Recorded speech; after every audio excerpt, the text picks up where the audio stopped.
नमस्कार दोस्तों, स्वागत है आपका ना ही यूट्यूब चैनल टुडे एग्जाम पर। दोस्तों आज है आपका 15 मई 2023 और आज जो है एमटीएस का एग्ज़ाम था। सेकेंड शिफ्ट की एग्ज़ाम समाप्त हो गई है। सेकेंड शिफ्ट के एग्ज़ाम में जीके के साथ साथ इंग्लिश के जो भी प्रश्न पूछे गए वर्ड एंटोसाइनो सभी क्वेश्चन 100% ओरिजिनल वाला लेकर आ गया हूँ। दोस्तों जैसा कि आप जानते हैं मैं एक्स्ट्रा फैक्ट के साथ पढ़ाता हूँ ताकि आपको आने वाले समय में अगर आप एग्जाम देने वाले हैं तो आपको अधिक से अधिक फ़ायदा मिल सके। ये सभी के सभी क्वेश्चन जो हैं अश्वनी तिवारी जी के द्वारा दिए गए हैं, तो उनका बहुत बहुत धन्यवाद है ना अश्विनी तिवारी जी का, जिन्होंने सारे क्वेश्चन मुझे जो है बताए हैं। पहला प्रश्न जो पूछा गया था, जनगणना 2011 के अनुसार भारत का फर्टिलिटी रेट क्या है। देखिए आपके ऑप्शन में कुछ इस प्रकार से दिए गए थे 2.1 से 2.5 है ना, 1 से लेके 3, इस प्रकार से आपको ऑप्शन में दिया गया था। मतलब एक एग्जैक्ट आंकड़ा न देके मतलब इसके मिड में आना है। तो आपका जो एग्जैक्ट फर्टिलिटी रेट था 2011 में ये 2.2 था। 2001 की मैं बात करेंगे कि इंडिया का फर्टिलिटी रेट कितना था, तो 2.5 था। तो अगर आने वाले शिफ्ट में अगर आपसे 2001 का पूछ दे तो 2.5 बताना। इस क्वेश्चन के लिए 2.2 जो है रेट आंसर हो जाएगा। अब जनगणना 2011 से कुछ मोटे मोटे तौर पे आपको जैसे दशकीय वृद्धि, इसी के मिलता जुलता ये क्वेश्चन था। तो जो दशकीय वृद्धि रहा था ये 17.7 रहा था। इसे स्टैंडर्ड किताब जो है एनसीईआरटी वगैरह 17.64 लिखता है। ठीक है, तो ये बात भी ध्यान रखेंगे। इसके अलावा जनसंख्या घनत्व जो है 382 है, लिंगानुपात 943 है, ओवरऑल साक्षरता जो है ये 74.04 है, अर्बन पॉपुलेशन 31.2 है ना। तो ये सब जो है कुछ जनगणना 2011 से आपको ध्यान रखना है। अगला जो क्वेश्चन पूछा गया था, पुस्तक ब्लू अम्ब्रेला के लेखक कौन है। आज दो पुस्तक पूछे गए, दोनों विदेशी राइटर के पूछे गए। हालांकि एक ये राइटर जो है रस्किन बॉन्ड, ये इंडिया से काफ़ी जुड़े रहते हैं। पुस्तक अम्ब्रेला के लेखक हैं आपका रस्किन बॉन्ड। कौन है? Ruskin bond. रस्किन बॉन्ड की जो अन्य फेमस पुस्तक है ये है the room on the roof, यानी छत पर का रूम। इसके अलावा Delhi is not far, Delhi दूर नहीं है। तो इस प्रकार की ये दोनों पुस्तक जो हैं कौन लिखे हैं? रस्किन बॉन्ड लिखे हैं। तो आने वाले शिफ्ट में जिनको एग्जाम देना है ध्यान रखें। एक प्रश्न आपसे पूछा गया था, मैक्सिकन ग्रैंड प्रिक्स 2022 के विजेता कौन है। मैंने ये क्वेश्चन प्रैक्टिस सेट में आपको करवा रखा है। मैक्सिकन हो, सिंगापुर हो, है ना, सिंगापुर बैडमिंटन ओपन हो, मैक्सिकन हो, डायमंड लीग हो, ये सब बता रखे हैं। ठीक है, तो मैक्सिकन ग्रैंड प्रिक्स 2022 ये जो फार्मूला 1 रेस होता है इसके विजेता मार्क्स वर्स्टापेन है। और इसके बारे में मैंने ये भी बताया है कि भाई इसका अभी जो है अच्छे दिन चल रहे हैं, जहां हाथ रखते हैं वहीं सोना बन जाता है ना। तो मार्क्स वर्स्टापेन ऑप्शन देखते ही आपको लगा देना था, मार्क्स वर्स्टापेन इसके राइट आंसर है। ये रेड बुल से संबंधित है, होता है ना भाई, फरारी चलाते हैं कि रेड बुल चलाते हैं, तो ये रेड बुल चलाते हैं। इसके अलावा जो इंडिया में नारायण कार्तिकेयन है ये भी फार्मूला 1 के खिलाड़ी हैं। तो कई बार ये भी क्वेश्चन पूछा जाता है कि भाई ये खिलाड़ी जो है नारायण कार्तिकेयन ये किससे जुड़ा हुआ है। ठीक है, इसके अलावा 1983 में जो क्रिकेट का वर्ल्ड कप आयोजन हुआ था वो किस देश में हुआ था, आपसे पूछा गया था। तो ये इंग्लैंड में हुआ था और प्रथम बार जो है इंडिया विजेता बने थे आईसीसी वर्ल्ड कप के। ठीक है, और जो है ये हम प्रथम बार बने, दूसरी बार हम कब बने आईसीसी वर्ल्ड कप के विजेता? 2011 में। उस समय हम मेजबानी खुद ही कर रहे थे। इंडिया, श्रीलंका और बांग्लादेश, इन 3 देशों में मेजबानी सौंपा गया था। कब? 2011 में, जब हम दूसरी बार जीते थे। तो जो 1983 में हुआ था वो कहाँ पे हुआ था? इंग्लैंड के अंदर हुआ था। अगर आपसे कोई पूछे कि विश्व कप की शुरुआत कब हुई तो आप बताइएगा 1975 में हुआ था। और प्रथम के जो दो कप है यानी 75 वाला और 79 वाला, ये दोनों के विजेता वेस्ट इंडीज है। पहले कभी वेस्ट इंडीज टीम जो है ऑस्ट्रेलिया से भी धाकर टीम हुआ करता था क्रिकेट के अंदर में। बाद में सबका एक जैसा दिन नहीं रहता है, ये तो सृष्टि का नियम है। तो बाद में जो है वेस्ट इंडीज नीचे आते गए और ऑस्ट्रेलिया जो है ऊपर आते गए। ठीक है, तो ये आपका आंसर हो जाता है इंग्लैंड। भारत जो है कितनी बार वर्ल्ड कप जीते हैं? तो भारत अब तक 2 बार वर्ल्ड कप जीते हैं, एक बार 1983 में और एक बार जो है 2011 में। सबसे अधिक बार वर्ल्ड कप कौन जीता है? तो ऑस्ट्रेलिया ने जीता है ना। और शुरुआती के 2 संस्करण 75 और 79 वाला वेस्ट इंडीज ने जीता है, क्लाइव है ना। इसके अलावा गेहूं के उत्पादन में जो है विश्व में भारत का कौन सा रैंक है? ये रिपीट किया हुआ प्रश्न है और वैसे भी आपको जानना चाहिए कि गेहूं, चावल, इन दोनों में जो है भारत का दूसरा स्थान है चाइना के बाद। तो ये सेकेंड स्थान है। इसके अलावा जो मोटा अनाज होता है जैसे मकई वगैरह जो होते हैं मोटा अनाज, इसके उत्पादन में प्रथम स्थान पे अमेरिका है। तो आने वाले शिफ्ट के लिए इस क्वेश्चन को वीवीआई करके रखेंगे, मोटा अनाज वाला। इसके अलावा मैं सब दिन आपको एक बताते आया हूँ सुंदरबन के बारे में। आज ये क्वेश्चन छप गया, बड़ा अच्छा लगा मुझे, है ना, क्योंकि इसकी आस बहुत कम होती है इस फॉर्म में क्वेश्चन पूछे जाने का। लेकिन मैं ये एडिशनल जानकारी आपको सब दिन देता था कि सुंदरबन जो है, सुंदरबन राष्ट्रीय पार्क कहिए या फिर सुंदरबन डेल्टा कहिए, ये जो है विश्व में सबसे बड़ा डेल्टा है है ना, जिसे गंगा ब्रह्मपुत्र डेल्टा भी कहा जाता है, जो भारतीय राज्य पश्चिम बंगाल में स्थित है, वेस्ट बंगाल में। और ये जो है इसकी सीमा बांग्लादेश तक फैला हुआ है, यानी बांग्लादेश तक भी फैला हुआ है सुंदरबन का। साथ ही साथ मैं आपको सुंदरबन से दो चीज़ और बताता हूँ। यहाँ पे सुंदरी का वृक्ष पाया जाता है, ये भी पार्टिकुलर क्वेश्चन पूछा गया है। इसके अलावा आपसे पूछा जाता है कि सुंदरबन में किस प्रकार के जो है वनस्पति पाए जाते हैं या फिर मिट्टी पाए जाते हैं, तो आपको आंसर देना है कि मैनग्रोव प्रकार का। क्या? मैनग्रोव प्रकार का। मैनग्रोव जो है एक दलदली वाली मिट्टी का जो है वन होता है, जो मतलब काफ़ी सारे नेचुरल जीव जंतुओं का जो है प्राकृतिक आवास भी होता है। तो इस प्रकार से आपको इसे समझाता था और आज जो है ये क्वेश्चन पूछा गया, अच्छा लगा। तो फिर से याद रखेंगे, विश्व में सबसे बड़ी डेल्टा कौन से है? सुंदरबन डेल्टा, जिसे गंगा ब्रह्मपुत्र डेल्टा भी कहा जाता है, जो भारतीय राज्य पश्चिम बंगाल में विस्तृत है, जो बांग्लादेश की सीमा को भी टच करता है। आपको इंग्लिश से पूछा गया था लायन शेर। लायन शेर नाम से स्पष्ट है भाई, टाइगर है ना। तो लायंस शेर से जो मतलब होता है, इसका मतलब होता है किसी चीज़ का विस्तृत हिस्सा, सबसे बड़ा भाग, है ना। तो सबसे बड़ा भाग, जैसे यहाँ पे एक आलू है तो इसका लायन शेर क्या होगा? तो ये वाला लायन शेर हो जाएगा, क्योंकि इसको मैं दो कट में काटा तो ये बड़ा भाग, ये लायन शेर होते हैं, ठीक है। इसके अलावा इसी फॉर्म में एक और पूछा जाता है बैग एंड बेजेस, मतलब होता है सभी सामान के साथ, बोरिया बिस्तर के साथ, ठीक है। तो ये बात भी ध्यान रखेंगे। एक आपका चारकुला डांस किस राज्य से संबंधित है? तो अभी मुझे इस क्वेश्चन का आंसर पता नहीं है, लेकिन जहाँ तक मेरी मानना है चारकुला डांस जो है ये आपका कृष्ण भगवान से रिलेटेड कोई डांस है, ठीक है। मैंने किसी मूवी में देखा है इसको, ठीक है। और ये कृष्ण भगवान से है, तो हमारे ख्याल से उत्तर प्रदेश या गुजरात का हो सकता है, लेकिन जनरली उत्तर प्रदेश का ही होगा। आप लोग बताइएगा कि इसमें ऑप्शन क्या क्या था। इसके अलावा एक प्रश्न जो आपसे पूछा गया है, एक सेकेंड, एक प्रश्न जो आपसे पूछा गया है कि 2022 में कॉमनवेल्थ गेम में निम्नलिखित में से किसे गोल्ड मेडल मिला है? ऑप्शन दिया गया था आपका मीराबाई चानू दिया गया था ऑप्शन में, और यही राइट आंसर हो जाएगा। 2022 में जो कॉमनवेल्थ राष्ट्रमंडल खेल बर्मिंघम इंग्लैंड के अंदर हुआ, ये राष्ट्रमंडल खेल का 22वां एडिशन था। तो ये बात भी ध्यान रखेंगे। बिहार दरोगा में सीधे सीधे पूछा गया, माफ कीजिएगा, बिहार CGL में, कि भाई 2022 में जो कॉमनवेल्थ गेम हुआ बर्मिंघम इंग्लैंड के अंदर, तो ये कौन से क्रमांक का था? तो 22वां था।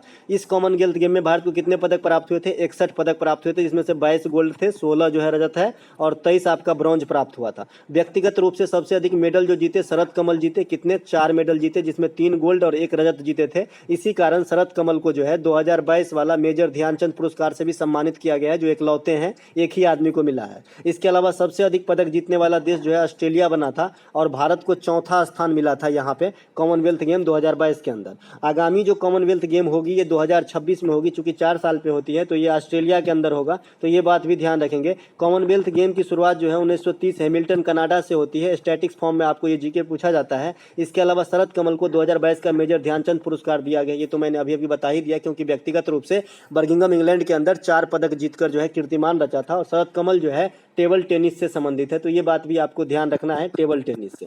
इसके अलावा एक प्रश्न आपसे पूछा गया, निम्नलिखित में से 2022 में साहित्य का नोबेल पुरस्कार किसे मिला था? मैं आपको हमेशा प्रैक्टिस सेट जब कराता था तो एक बात जरूर बोलता था कि भाई नोबेल पुरस्कार को एग्जामिनर भूल गए हैं, आपको नहीं भूलना है, क्योंकि ये इतने बड़े पुरस्कार हैं कि हर आदमी का क्या है, उस लायक तो बहुत सारे आदमी बन ही नहीं पाते, और जैसे हम ही लोग हैं तो हम लोग थोड़ी ना, हमको थोड़ी नोबेल मिलेगा, है ना। तो ये तो एक बार नोबेल मिल जाना मतलब सीधे प्रभु से दर्शन हो जाना इस दुनिया के लिए, है ना।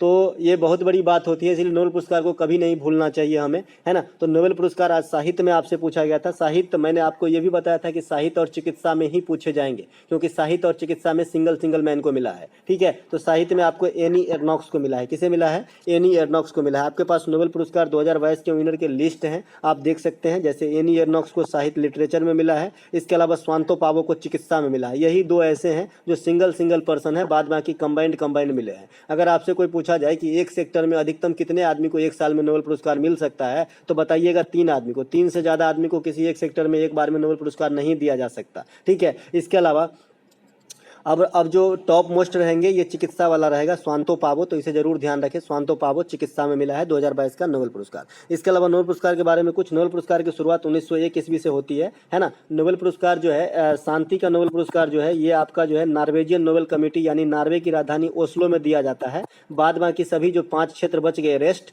इसका नोबेल पुरस्कार आपका स्वीडन की राजधानी स्टॉकहोम में दिया जाता है। तो ये बात भी आपको ध्यान रखना है। इसके अलावा नोबेल पुरस्कार की शुरुआत डायनामाइट के आविष्कारक अल्फ्रेड नोबेल के जो है जन्मदिन पे नहीं, इसके जो पुण्यतिथि है 10 दिसंबर, उस दिन घोषणा किया जाता है। और किसके नाम पे? अल्फ्रेड नोबेल साहब के नाम पे। किस चीज़ का आविष्कार किए थे? डायनामाइट का। एक चीज़ और क्लियर कर दूं कि जब नोबेल पुरस्कार की शुरुआत 1901 ईस्वी में हुआ था तो उस समय 5 क्षेत्र में हुआ था। बाद में 1968 में आपका जो है ऐड कर दिया गया किसको? इकोनॉमिक्स को। तो इस प्रकार से जो है आपका 6 क्षेत्र हो गया। ठीक है, ये 6 क्षेत्र कौन सा है? चिकित्सा, साहित्य, फिजिक्स, केमिस्ट्री, बायोलॉजी, बायोलॉजी चिकित्सा हो गया, और इसके अलावा शांति हो जाएगा, और एक आपका जो है साहित्य, शांति, फिजिक्स, केमिस्ट्री, बायोलॉजी, और एक इको, है ना। तो 6 क्षेत्र हो गया, है ना। इसके अलावा भारत में पहला नोबेल पुरस्कार जो जीता था ये 1913 में रविन्द्रनाथ टैगोर जी गीतांजलि राइट के लिए जीते थे 1913 में। और ये भारत ही नहीं, एशिया के प्रथम नोबेल पुरस्कार विजेता थे। तो ये बात भी आपको ध्यान रखना है। अगर आपसे क्वेश्चन घुमा के पूछा जाता है कि भारत के लिए विज्ञान के क्षेत्र में प्रथम नोबेल पुरस्कार किसने जीता, तो 1930 में सर सीवी रमन साहब ने जीते थे।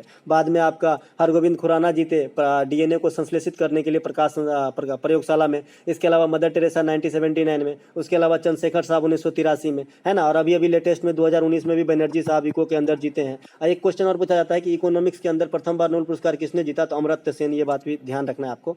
इसके अलावा एक प्रश्न आपसे पूछा जाता है कि पूछा गया था कि the God of small things के लेखक कौन है। ये रिपीट किया हुआ क्वेश्चन है, काफी फेमस बुक है, कई बार आप भी एग्जाम में अटेंड किए होंगे। तो the God of small thing का जो लेखक है अरुंधति राय है। 2 पुस्तक पूछे गए, एक आपका ब्लू अम्ब्रेला पूछे गए और एक आपका the God of small thing पूछे गए। तो अरुंधति राय इसका आंसर हो जाएगा। अरुंधति राय की जो अन्य पुस्तक है द मिनिस्ट्री ऑफ ऑटमोस्ट हैप्पीनेस, इसे जो है वीवीआई करके रखेंगे। और आज़ादी किताब के भी लेखक जो हैं आपका अरुंधति राय ही हैं। ठीक है, नाम से स्पष्ट है ये भारतीय मूल के राइटर हैं। इसके अलावा the inheritance of loss, albums of transformation, ये दोनों के लेखक किरण देसाई हैं। तो इसे भी वीवीआई कर ले। ये जो भी बुक है आपका यहाँ पे, इन सभी को वीवीआई करके रखेंगे। 2 बार 1 मिनट का टाइम यहाँ पे रुक के देखेंगे, है ना। The era of darkness, A era of darkness है, अम्बेडकर ए लाइफ है, ये सब शशि थरूर जी लिखे हैं दोनों किताब, है ना। एन एरिया ऑफ डार्कनेस दूसरे राइटर का है, ये इरा है। इरा का मतलब युग होता है और एरिया का मतलब क्षेत्र होता है। इसके अलावा टेल ऑफ 2 सिटीज के लेखक चार्ल्स डिकेंस है।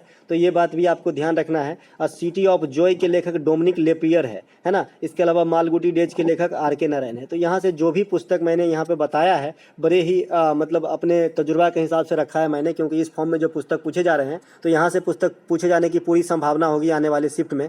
इसके अलावा निम्नलिखित में से कौन सा तत्व ब्रिटेन के संविधान से ग्रहण किया गया है, इस प्रकार के प्रश्न पूछे गए हैं संविधानिक स्तर पर। देखिए, ब्रिटेन के संविधान से कई सारे चीज लिए गए हैं, जिसमें प्रमुख है आपका एकल नागरिकता। इंडिया में आपका एकल नागरिकता मिलता है। जैसे मैं बिहार से हूँ तो मुझे बिहार की अलग नागरिकता प्राप्त नहीं है, मुझे एक ही नागरिकता प्राप्त है, आई एम इंडियन, है ना। इसके अलावा विधि निर्माण की प्रक्रिया, ये भी ब्रिटेन से लिया गया है। द्विसदनात्मक व्यवस्था जो आप केंद्र में देखते हैं कि भाई लोकसभा और आपका राज्यसभा है, तो ये जो है आपका कहाँ से लिया गया है, तो ये भी आपका ब्रिटेन से ही लिया गया है। संसदीय प्रणाली, ये भी आपका ब्रिटेन से ही लिया गया। तो ब्रिटेन से इतना चीज को जो है इंडिया के संविधान में अटैच किया गया है। इसके अलावा अमेरिका के संविधान से जो है मौलिक अधिकार लिया गया है, जिसे भाग 3 में रखा गया है और वर्तमान में 6 है, पहले 7 होता था, लेकिन संपत्ति के अधिकार को 44वां संविधान संशोधन 1978 के द्वारा हटा दिया गया। तब से लेकर अब तक 6 ही मौलिक अधिकार हैं।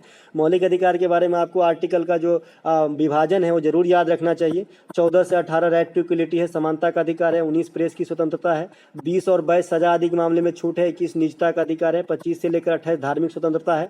29 और 30 जो है अल्पसंख्यक हित है। और आर्टिकल 32 जो है संवैधानिक उपचारों के अधिकार है। तो ये आपका मौलिक अधिकार का मैंने शॉर्ट में बता दिया। इसके अलावा राष्ट्रपति पर जो महाभियोग होता है, सबसे पहले तो 21 आर्टिकल में होता है, तो आर्टिकल 61 के थ्रू जो है राष्ट्रपति के हटाने की प्रक्रिया होती है महाभियोग। तो ये भी अमेरिका के संविधान से ही लिया गया है। इसके अलावा जर्मनी के संविधान से जो आपातकालीन व्यवस्था है इंडिया के अंदर, 3 प्रकार के आपातकाल होते हैं, तो ये जो है आपका जो है लिया गया है जर्मनी के संविधान से। इसके अलावा आयरलैंड के संविधान से नीति निषेध तत्व लिए गए हैं। इसके अलावा राज्यसभा में जो 12 सदस्यों का मनोनयन राष्ट्रपति के द्वारा किया जाता है, ये भी सिस्टम आयरलैंड के संविधान से ही लिया गया है। इसके अलावा दक्षिण अफ्रीका के संविधान से संविधान संशोधन की प्रक्रिया लिया गया है, जो आर्टिकल 368 में वर्णित है। इसके अलावा एक प्रश्न आपसे पूछा गया है, एक सेकंड, सर्दी पीछा नहीं छोड़ रहा है दोस्तों।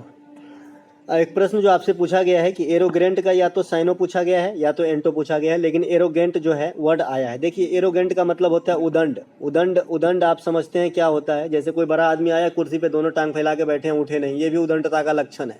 कोई बड़ा आदमी बात कर रहा है, बीच में जाकर कुछ बोल दिया, ये भी उदंडता का लक्षण है। कोई पेपर पढ़ रहा है, पेपर छीन लिया हाथ से, ये भी उदंडता का लक्षण है। मीन उदंडता आप तो समझते ही हैं। तो इसे एरोगेंट कहते हैं। एरोगेंट का साइनो या एंटो पूछा है। इसके जो साइनो हो जाएंगे प्राउड हो जाएंगे, घमंडी टाइप से। एस्टोबर स्टर्न होंगे, जिद्दी, अनयील्डिंग हो जाएंगे, बात नहीं मानने वाला, तो ये सब जो है एरोगेंट के साइनोनिम है। उल्टा कहेंगे तो फिर हम्बल हो जाएगा, नम्र हो जाएगा, मीक हो जाएगा, मीक माने दब्बू, है ना, तो ये भी उल्टा हो जाएगा। तो आप जो है कई सारे जो मिलता जुलता सबसे नज़दीकी मीनिंग होता है वही आपको मारना है, ठीक है। इसके अलावा एक प्रश्न पूछा गया था, अब ये प्रश्न कितने सही हैं इसमें मैं 90% वोट डालूंगा कि मुझे ये एग्जैक्ट प्रश्न मिला है या नहीं, क्योंकि बच्चे जो है टूटी फूटी भाषा में इसको लिखा था, मैंने इसे जोड़ा है, इसीलिए इस पर पूरा तरीके से मैं ये नहीं कह सकता कि यही प्रश्न पूछा गया था, ठीक है। तो आप लोग बताइएगा कि ये वाले जो प्रश्न मैं अभी बता रहा हूँ ये कौन सा था, कि ईस्ट इंडिया कंपनी से कब भारत की सत्ता पूर्णतः ब्रिटिश क्राउन के अंतर्गत हस्तांतरित हो गई, तो ये आपका 1858 हो जाएगा, क्योंकि मैंने आपको बता के रखा है कि भाई जब इंडिया में 1757 की जो विद्रोह हुई थी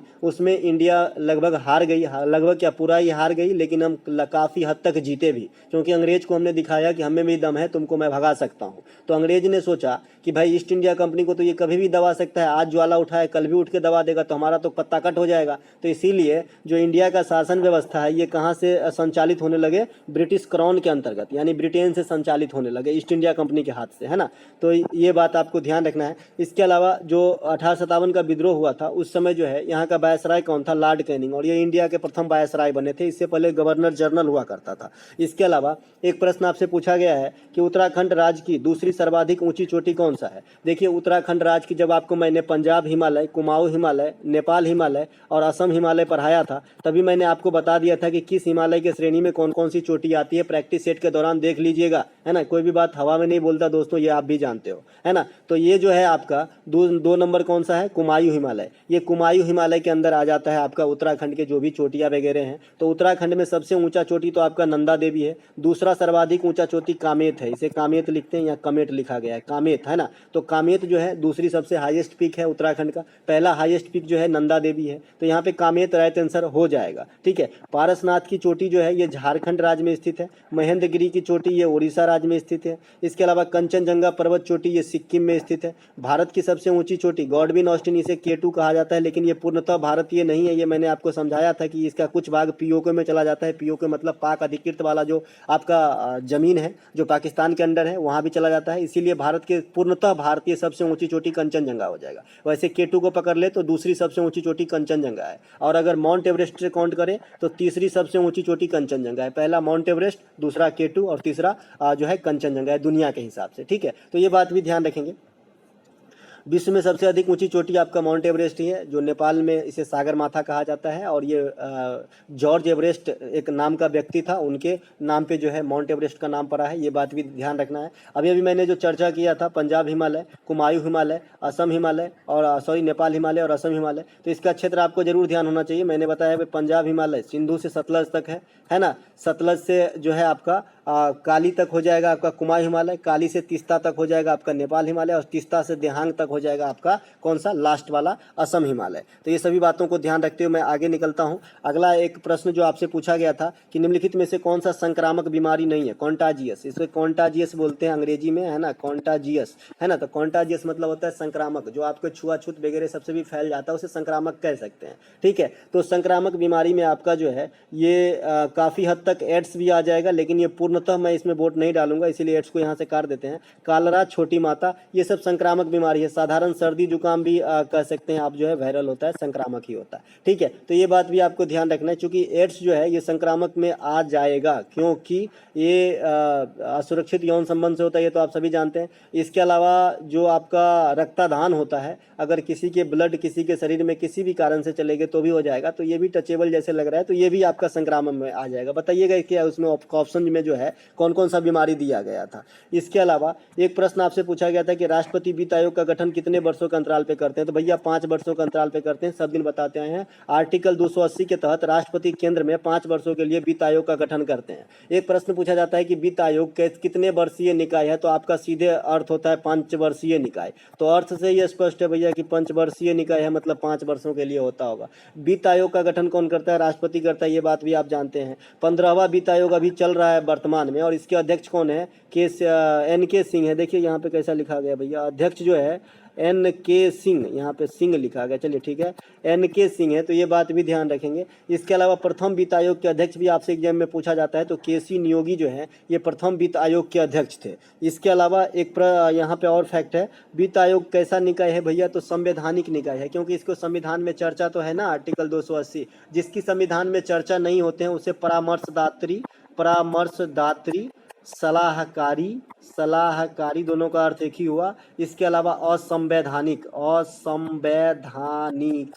है ना, तो इस प्रकार से जो है कह देते हैं जिसकी चर्चा संविधान के अंदर नहीं होता है। जैसे नीति आयोग जो है आपका संवैधानिक संस्था नहीं है, परामर्शदात्री है, सलाहकारी है या असंवैधानिक है। लेकिन वित्त आयोग कैसा है, संवैधानिक निकाय है। चुनाव आयोग कैसा है, संवैधानिक निकाय है, क्योंकि चुनाव आयोग का भी चर्चा जो है संविधान के अंदर है, आर्टिकल 324, इसके 324 से 329 तक है। हालांकि इसके अलावा ये सब जो है आपको ध्यान रखना है। इसके अलावा एक प्रश्न पूछा गया था कि कोशिका भित्ति के बारे में क्या सही नहीं है। मैंने कल ही बताया प्रैक्टिस सेट में भाई, कोशिका भित्ति के बारे में 3-4 बात बताया था जो आपको ध्यान रखना है। मे बी कि इसी ऑप्शन में से आपको जो है इसका जवाब एग्जाम के अंदर मिल जाता। तो इसमें क्या क्या था कि कोशिका भित्ति जो है ओनली से पादप कोशिका में होता है, सेल वॉल जो है सिर्फ पादप कोशिका में होता है। इसके अलावा इसके कोशिका का जो बनावट होता है ये सेलुलोज के बनते हैं, है ना। इसके अलावा पादप कोशिका में लवक भी होते हैं, तो हो सकता है कि ऐसा भी एक ऑप्शन रहा हो कि लवक के साथ साथ कोशिका भित्ति भी पाया जाता है पादप कोशिका में। क्या यह सही है, तो एकदम सही है ना। तो जो भी हो, ऑप्शन तो नहीं है, तो ये डिपेंड करेगा ऑप्शन पे। एक आपका कोई हल्ला क्वेश्चन पूरा नहीं है, हल्ला करके कोई जो है त्योहार आया था कि किस धर्म के लोग मनाते हैं, तो आप लोग बताइएगा कि ये पूरा त्योहार क्या था। एक आपका ओडिसी नृत्य के नृत्यांगना को जो है कोई अवार्ड कब मिला है, ये क्वेश्चन भी आया था, जो क्वेश्चन पूरा नहीं है मेरे पास। तो दोस्तों ये थे आज के सेकंड शिफ्ट में आया सभी प्रश्नों का एक गहन एनालिसिस। अगर आपको अच्छा लगता हो तो लाइक कर लीजिएगा। मिलेंगे हम अगले वीडियो में, तब तक के लिए जय हिंद। और ये PDF जो है आपको हमारे टेलीग्राम चैनल टुडे एग्जाम पर दिया जाएगा। चैनल का भी सेम नाम है टुडे एग्जाम, तो आप डिस्क्रिप्शन में लिंक दिया गया है, वहाँ से भी कनेक्ट हो सकते हैं या फिर डायरेक्ट सर्च करके भी जुड़ सकते हैं। कलाम साहब का लोगो लगा होगा प्रोफाइल पिक्चर में, जुड़ जाइएगा। 5,500 के करीब सब्सक्राइबर होगा, वो वाले चैनल से जुड़िएगा, क्योंकि फेक चैनल भी लोग बना लिए हैं।